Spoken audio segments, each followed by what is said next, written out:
Hi, everybody. I'm calling in today from Kumeyaay Territory, aka San Diego, California. This is where I live right now, where I'm kind of getting started on writing my dissertation. I'm, I guess, technically a sixth-year PhD student at Cornell, and I just finished 2 years of field work, essentially, where I had the opportunity to live on Karuk Aboriginal territory, which is, in what's known as Northern California, kind of in Humboldt and Siskiyou County. So what I have for you today is a work in progress. I'm kind of going through all of my materials and my experiences, and working toward trying to produce a dissertation based on my study and my research. Really want to thank Jolene again. Thank you to AIISP. AIISP has been just hugely important in my academic trajectory as a Cornell student. And so I need to give thanks to my committee, Paul Nadezhdy, Jolene Rickard, Troy Richardson, who are all American Indian and Indigenous Studies faculty. And I also really need to give thanks, acknowledgement, and gratitude to the Karuk fire practitioners who I've had the opportunity to work with over the last 4 years. In particular, my local committee over there, Leif Hillman, Chuk Hillman, Annalisa Tripp, Sean Bork, and Kari Norgard, who have also been incredible advisors and friends over the last few years. So yeah, I've been working with Karuk fire practitioners and Karuk people, their neighbors, their allies, and their collaborators for about 4 years. I originally worked for the Karuk Department of Natural Resources as a contracted videographer, helping to produce short videos in support of their climate adaptation plan that they produced in 2019. And we're going to look at that a little bit later, and I'll show a little video that I helped produce. And I transitioned to a dissertation research project a couple of years after that. Yeah, to just get into where I'm going with my research and what I hope we can have a conversation about today. My dissertation is about really the way we understand, use, and respond to environmental crisis. And it's a dissertation that speaks both to the imminent threat of catastrophic wildfire that threatens lives and land in California right now. And it's also about the long-term ongoing catastrophe of genocidal settler colonial policies and practices that dispossess Indigenous peoples and disfigure their homelands. And I'm thinking about the words of my friend and colleague Chuk Hillman, who's a cultural practitioner, and he remarked to me that it's very easy to see the damage done by a catastrophic wildfire, and it's much less easy for most of us to see the damage that has been done by the paradigm of fire suppression over the last more than a century, and the way that paradigm has transformed and been destructive and damaging to Indigenous peoples and their lands throughout the West. So in 2020, California spent $5 billion fighting wildfires. By 2050, fire destruction is expected to double. Climate change and settler colonization criminalizing Indigenous fire stewardship accelerate the problem, while Indigenous peoples and their important places are often threatened first by wildfire. During wildfires, the U.S. Forest Service and other government agencies exercise extraordinary authority under the sign of crisis. In contrast, across the continent, Indigenous peoples are working toward not only land back, but fire back, the resurgence of their ancestral right and responsibility to manage and care for their lands with fire, as they have always done.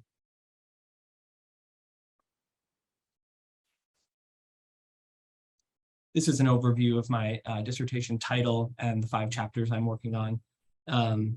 And so I'm basically arguing that the interlinked threats of climate change and catastrophic wildfire engender emergent sociopolitical projects that variously dismantle, rejuvenate, and derange settler colonial relations of knowledge, violence, and property in the US West. And I want to talk about a couple of the terms that I use here in the title. I have come to understand Karuk fire sovereignty as an important term.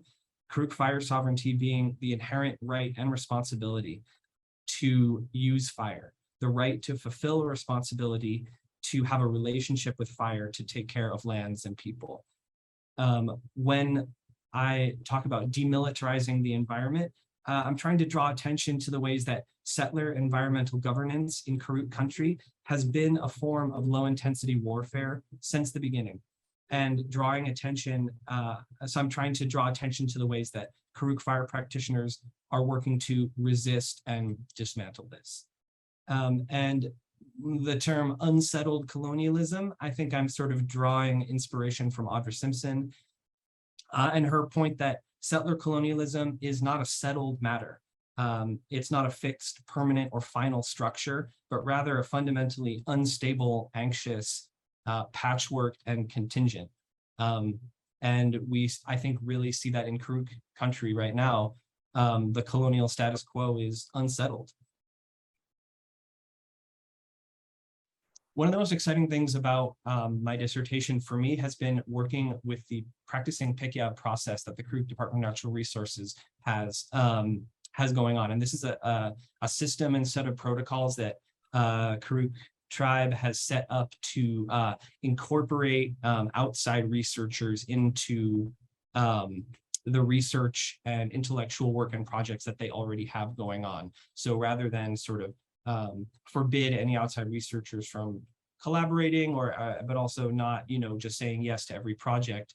It's trying to make sure that when outside researchers like myself want to work with Karuk people and on Karuk territory, that they're doing so in a way that ultimately every aspect of the project has benefits that flow back to Karuk people and lands. And so Pikyab is a Karuk philosophical term that means fix. So Karuk refer to themselves as the Fix the World people. The annual World Renewal Ceremony that involves ceremonial uses of fire is called Pikyawish. And so you can just see some of the key principles of the practicing Pikyab process, as well as some photos of Karuk Aboriginal territory.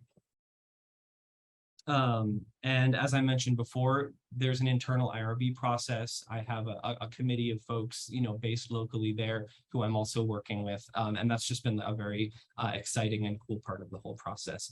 And a big aspect of my role in the practicing Pikyab process is using my skills and training as a videographer and a media consultant to do reciprocity. So that has looked like working with Karuk youth and doing kind of media training. It's looked like producing, donating my in-kind labor to produce educational and advocacy videos. And I've filmed a lot of the prescribed burning that's been happening. And then all of that material is owned by the tribe, but I'm also, able to use it for, in my own work.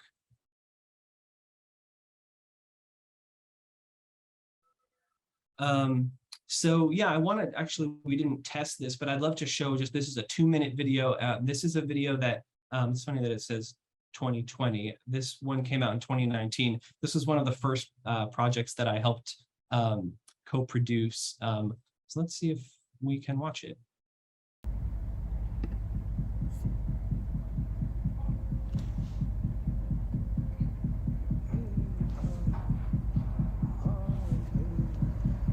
Fear of fire is what brought us to this place where we are at today, where we really have reason to fear fire.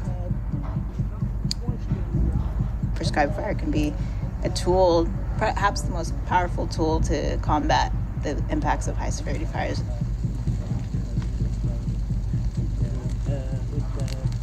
We have to reestablish a positive relationship with fire. Our knowledge of this landscape and the use of fire to protect our communities to enhance the resources that we need to survive, it's here.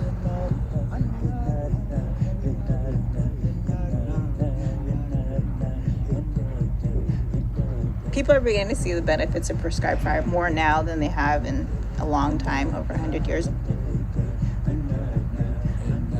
When you see it, you realize, oh, it's going to be okay. The more time goes on that we don't put fire back on these landscapes at the time and at the scale that we need to, then it's going to do it, not on our terms. Fire suppression has failed. Our first response has to be manage it. Not suppress it, but manage it.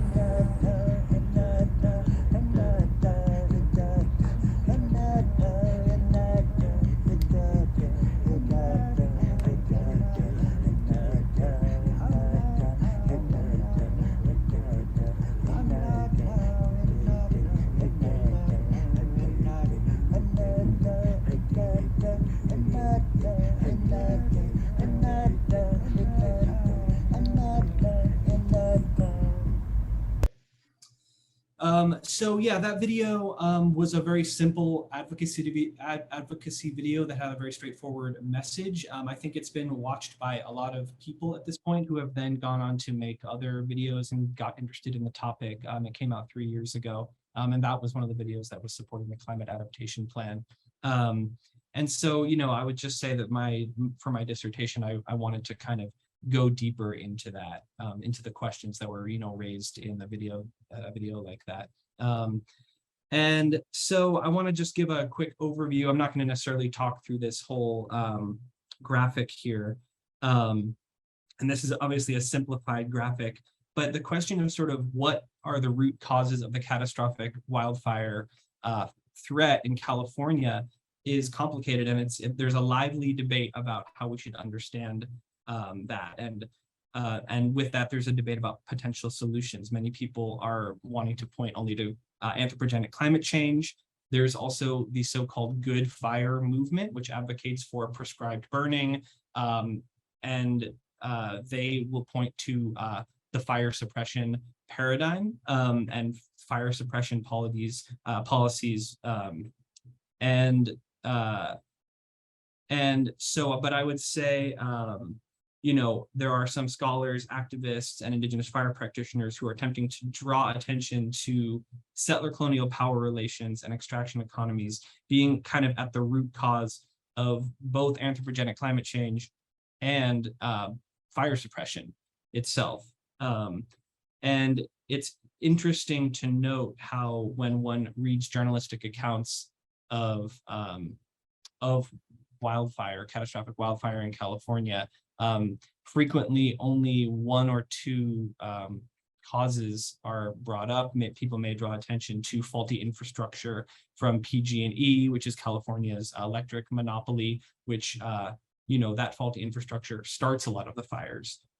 Or they may draw attention to increased construction in the wildland-urban interface, or WUI, essentially more people building homes in the woods, right? So these are all factors, but there's little writing out there that's addressing a systemic, that really takes a systemic approach, I would say. And so looking historically, and again, I'm not going to talk through this whole timeline of fire suppression and the way that it has been connected to settler colonization and the dispossession of Indigenous peoples, and the way that fire suppression criminalized Indigenous fire practices, criminalized crew fire practices, but a few things I will say about this history is that you know, it's increasingly common in California to blame wildfire crisis on fire suppression.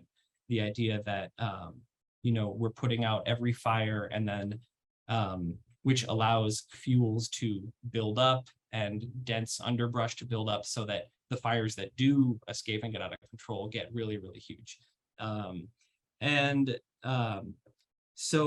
But there's a certain amount of presentism to that. And so the history of California shows that when we talk about fire suppression is also settler colonialism. And so genocide was a form of fire suppression.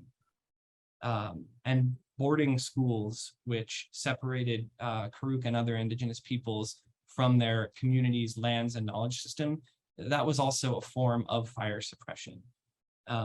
Similarly, there's attention to the idea that firefighting is really militarized. It has this very complex and top-down command and control bureaucracy, which is all true, but militarism and fire suppression is not new either.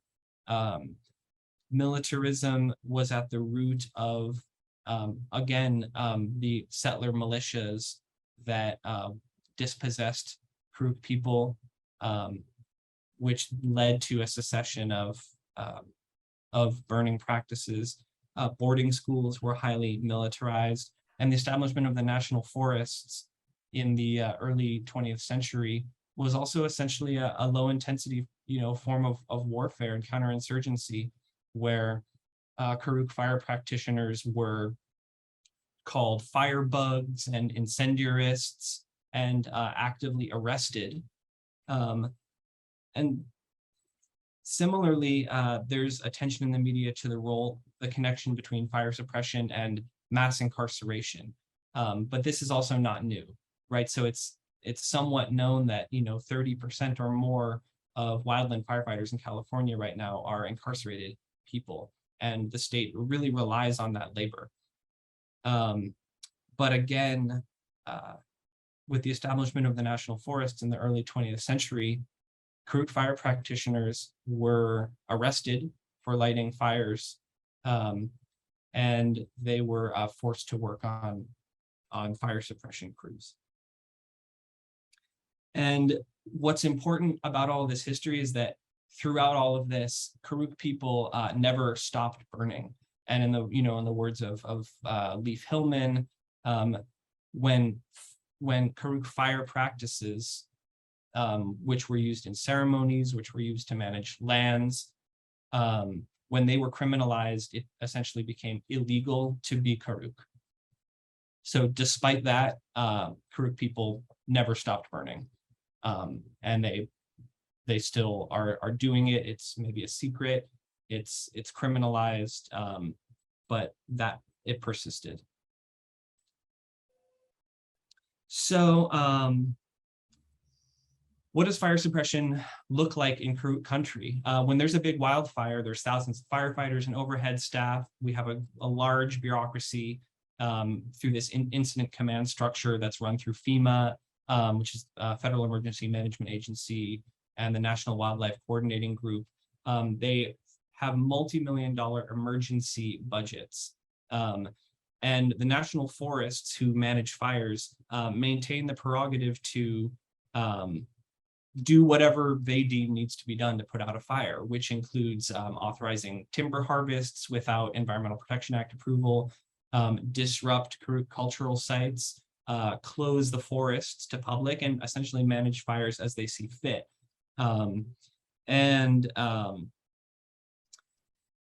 So it's important to recognize that although the Karuk tribe is federally recognized, there is a recognition going back to the 1850s, and then formal recognition took place in the 1970s. They don't have a reservation, and of their 1.6 million acres of their Aboriginal territory, they retain only a few thousand acres, and 90% or more of lost lands is administered by the U.S. Forest Service. It's administered by the federal government. And so any, work that Karuk people want to do on their lands it's essentially forced collaboration with the U.S. Forest Service. And so when under an emergency declaration, the forests are closed to the public during a wildfire, that has a huge impact on Karuk people who want to be using the forest to gather and to hunt and to visit sites and things like that.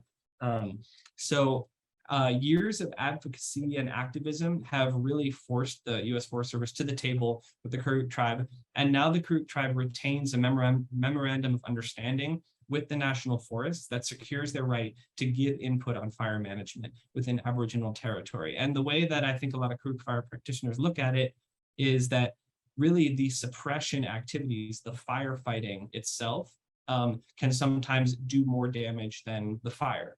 And the fire might actually be moving along in a low intensity way and be, have ecological benefits to the landscape.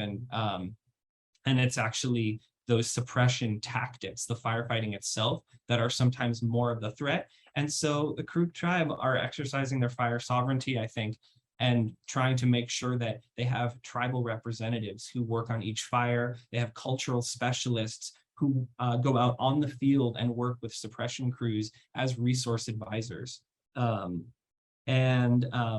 As part of my research, I shadowed tribal reps on the McCash fire in 2021. I sat in on incident management team calls and briefings to listen to how the management team on the wildfire were making their decisions about how to fight the wildfire.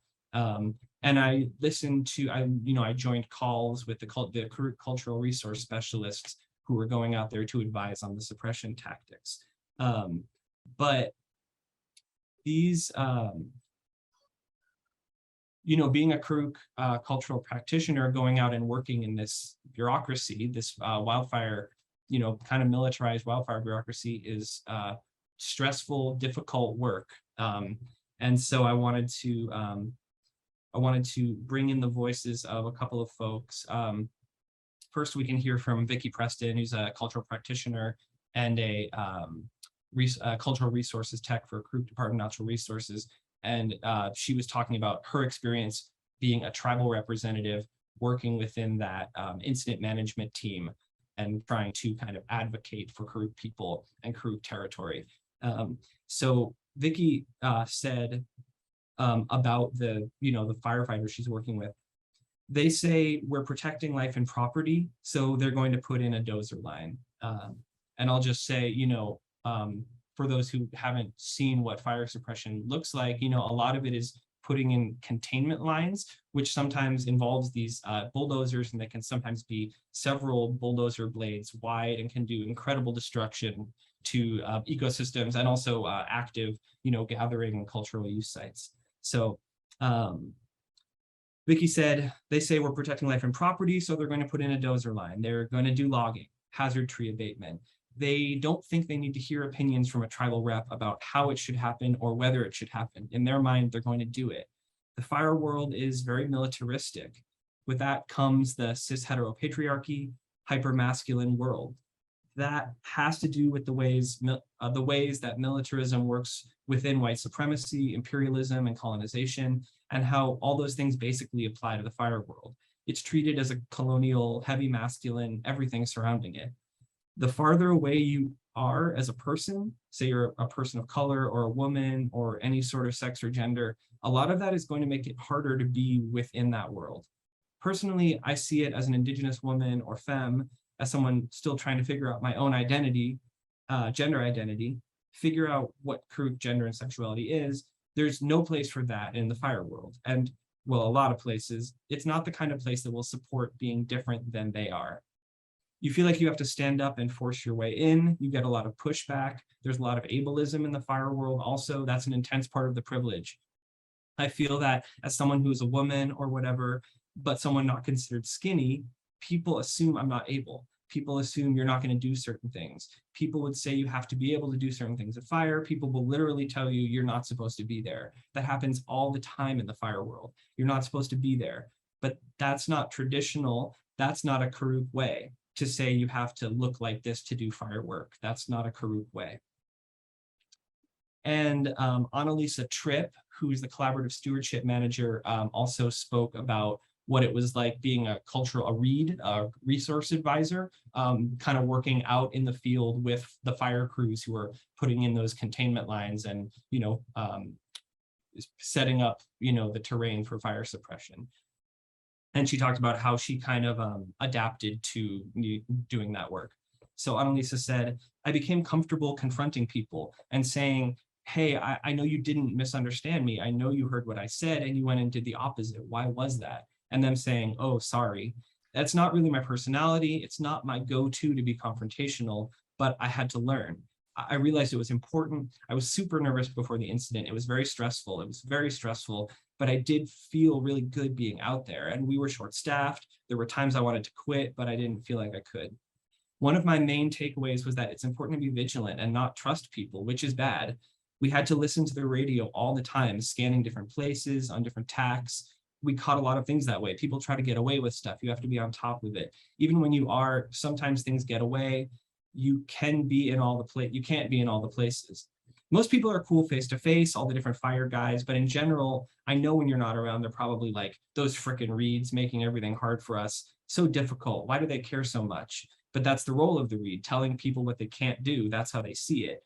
It's kind of true, I guess. I was super glad to be able to be out there to do that, to protect places, because honestly, if we weren't, there would have been a lot of shit that would have happened that would be really upsetting to people. I think I'm going to skip this video. So moving from there, I would say in terms of fire management and advocating fire sovereignty, the Karuk Department of Natural Resources and the Karuk fire practitioners, one side of it is working within that, fire suppression system and apparatus. And the other side is the resurgence of Karuk burning. And so I think I'd like to show this video. It's a little bit longer. It's 5 minutes, but it gives an introduction to the TREX program, which is really how the majority of prescribed burning happens right now.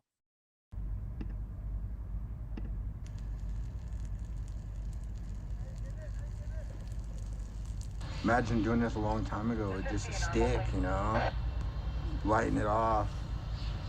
It'd be something else to experience, that's for sure.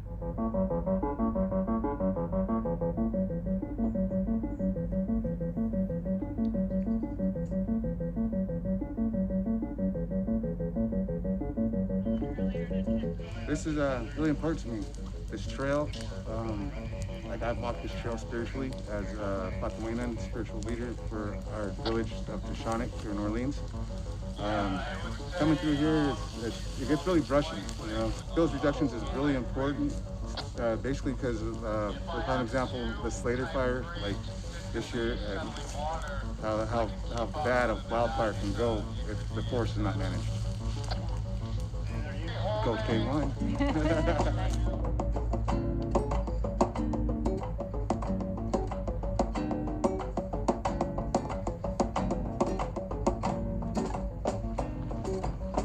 I spend at least an hour a day doing fields reduction all year.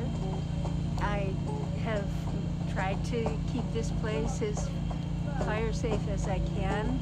I feel so incredibly lucky that we have had a chance to begin to bring fire back to the landscape. It has to be a local force. It has to be people who are attached to the land and the place. And I think that we're establishing that.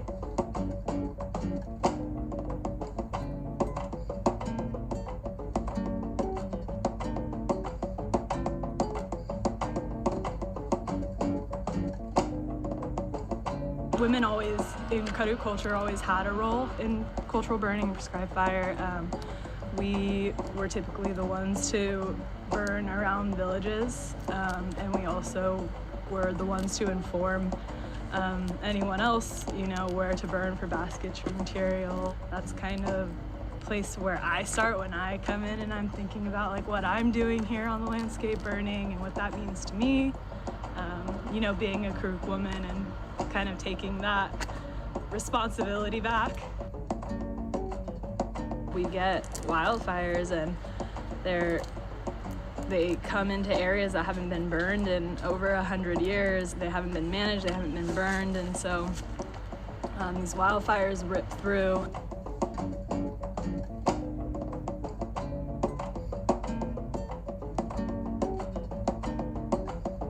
Choosing to accept some amount of risk through prescribed fire, I think is going to be a trend we're going to see, because I think the risk of not having fire is becoming more evident, and I think at some point there will be a perspective shift where there's a liability for lack of management of fuels and not so much a perceived risk of managing fuels. And I think that as a landowner, we can be in front of that curve.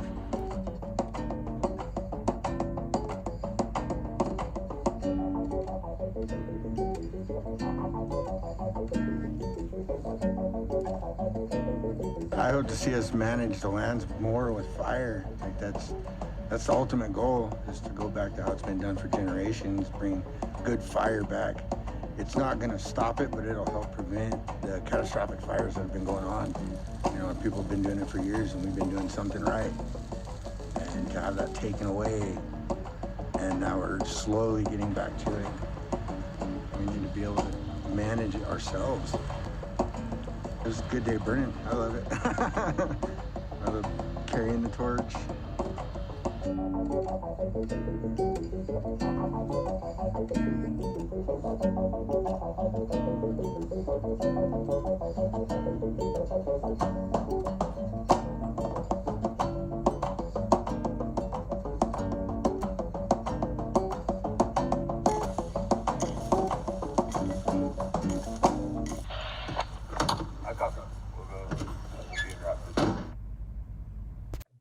So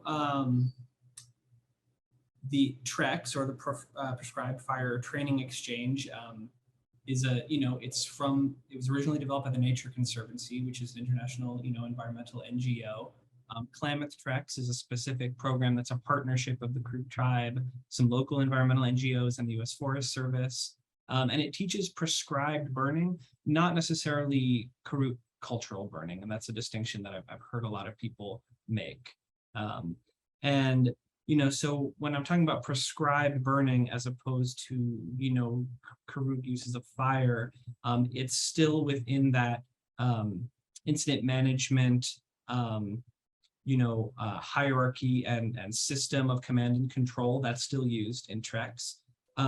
Prescribed burning often focuses on burning as many acres as possible, because it's all about focusing on fuels reduction rather than using fire to enhance basketry materials like willow or hazel, or using fire to burn hunting areas or something like that, or any of the reasons that Karuk people would have historically and still today might be using fire. And the main appeal of prescribed burning is, again, averting catastrophic wildfire. It's about fuels management. And there usually is not that spiritual or ceremonial connection, and usually doesn't have a connection to Karuk philosophy, systems thinking, law, or governance. And the Karuk tribe is highly involved with TREX, so sometimes that's there, but it can be challenging to have that be a part of it. Well, I guess I wanted to just read a couple of some other interviews that I did about TREX, and so we can hear from Jess Conrad, who's a wildlife specialist, and she talked about her experience with TREX, and she said, I don't want to do wildland fire suppression in the capacity of a firefighter, but I do want to work with fire and continue to learn more about fire, learn as much as I can. And TREX is a really good way to do that. It provided a good introduction. On the other side, you do still learn about all the bureaucracy about fire suppression and management, because you have to have all the qualifications, follow all the rules, you have to have all the equipment just to treat the land. These are fire professionals. They're trained in fire. Most of the time, 90%, they got their training from the U.S. Forest Service. Even though TREX is a great place to be, you see those things seep into it. One of the things this year I was getting frustrated with is you have these people that are in the trainer position doing the training. Most of those people have gotten their training from the Forest Service. They're comfortable with a certain way, what they know about fire. They're not comfortable with what we know about fire, what Karuk people know about fire, our traditional knowledge, our landscape, what we know about the landscape. So I was seeing trainers not being as comfortable doing work on this land as the people being trained. And instead of relying on local knowledge was underutilized. Instead of relying on the people in their groups they were supervising, and I get it, if you're a supervisor, you have a lot of responsibility, but if you're looking around and seeing a whole lot of local people with fire experience who walk on this landscape every day, who work on this landscape, even if you're uncomfortable, you should still feel that those people know what they're doing. They know how to navigate this place. TREX is supposed to be a training exchange. Everyone is coming from different points of view, different knowledge systems. Those are all supposed to come together. Feel out your crew.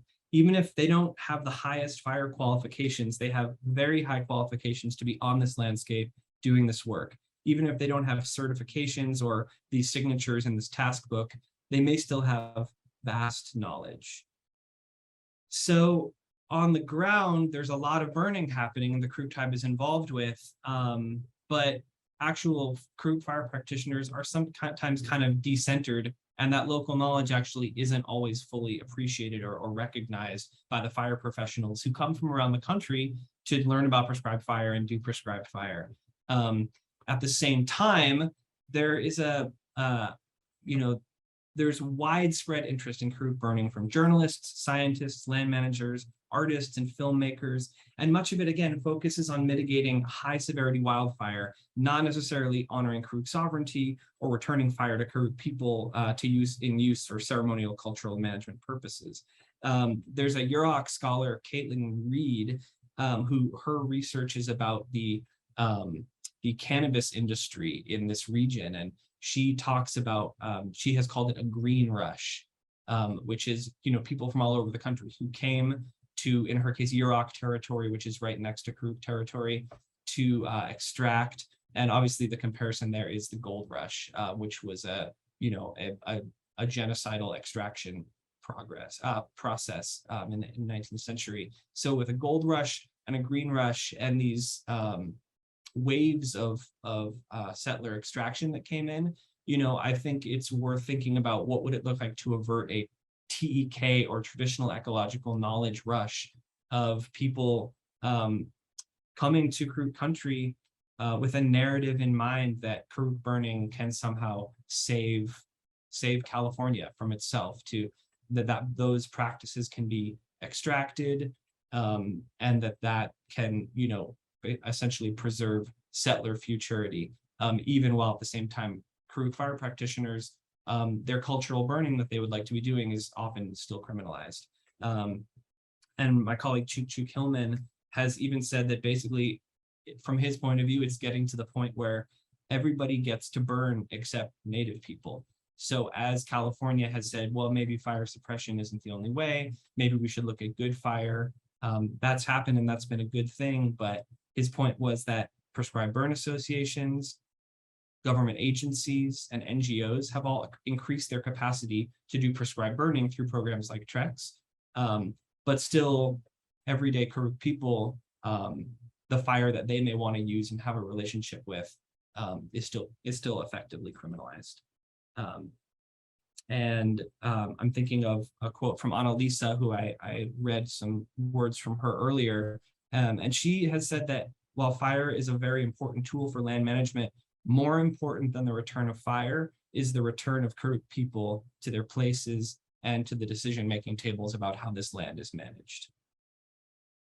So in some of this TEK rush stuff, the themes that emerge in all of these articles, which is like New York Times, Wall Street Journal, LA Times, San Francisco Chronicle, CNN, NBC, it's being widely covered. There's this meta narrative that California is threatened and needs saving, that Indigenous practices can help with this, and that current land managers are learning from Indigenous people or adopting these practices.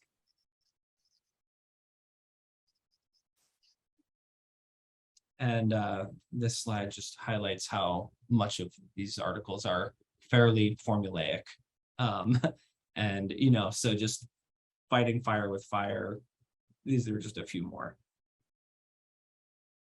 And again, fighting fire with fire is not a Karuk framing that I have heard. Like I've heard the opposite, that maybe it's really not about fighting fire, it's more about having a relationship with fire. So basically what I've been seeing is that Indigenous fire practitioners, Karuk fire practitioners, are fighting for sovereignty and survivance while navigating between, on one side, a militarized firefighting apparatus premised on the settler state's entitlement to environmental authority, and an apparatus that maintains power and forestalls necessary systemic change by appealing to crisis and appealing to the idea of an environmental emergency. On the other side, Karuk fire practitioners are dealing with, a potential TEK rush, a broad-based eco-colonial impulse to commodify Indigenous knowledge in a time of crisis. And I think that TEK rush is often underwritten by a settler feeling that Indigenous fire practices are the collective property of all humanity. And therefore, it's not necessarily a resource for extraction, but somehow, it's always already the property of us all to have those, to use those practices, even though the actual process might be needing to go to Karuk Aboriginal territory to learn how to do that. And just kind of wrapping up, I think that Indigenous Karuk fire practitioners, they've caught the interest of scholars and media from around the world, and they are aware of the risk of co-optation. And they're taking the wildfire crisis as a strategic opportunity to revitalize their practices, to enhance community well-being, to regain access to lands and prepare for better futures. The Karuk Climate Adaptation Plan is an awesome document. I recommend reading it. And it really focuses on restoring human responsibility and interactivity with the landscape. And the Climate Adaptation Plan really isn't about sort of saving California, as some of the journalistic accounts might be.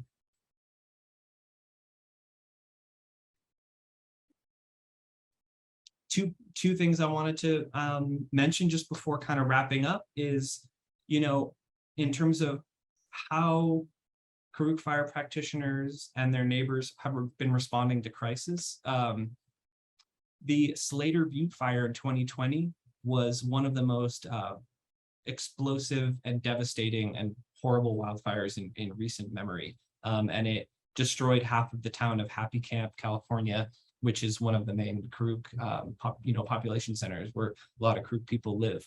And immediately in the wake of that fire, there was grassroots organizing, before the Red Cross, before FEMA, before even the Karuk Tribe itself. People on the ground really showed up to collect donations, to make sure that people who lost their homes or who had to evacuate were able to have their needs met.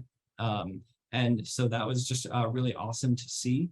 And I think in my mind, it kind of reflects an aspect of, again, fire sovereignty as a right and responsibility to provide care.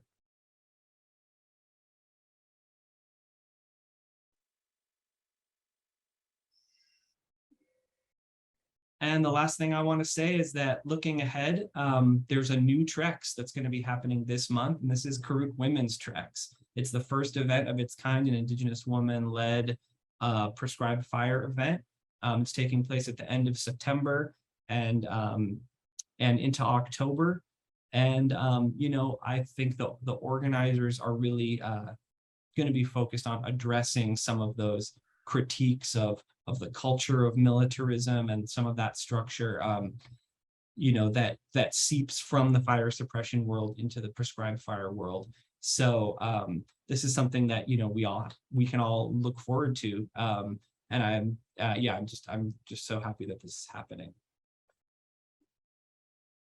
And I guess the final thing I want to say is that, thinking with Karuk fire practitioners, for me, has led to having an expansive view of fire itself. Fire can be both tragedy and renewal. It can be both danger and relation. It's can be a tool, and it can be an analytic. That's all I have for you today. Thank you so much for listening to my work in progress, and I really look forward to any questions, comments, provocations, or conversation that we might have. Thank you.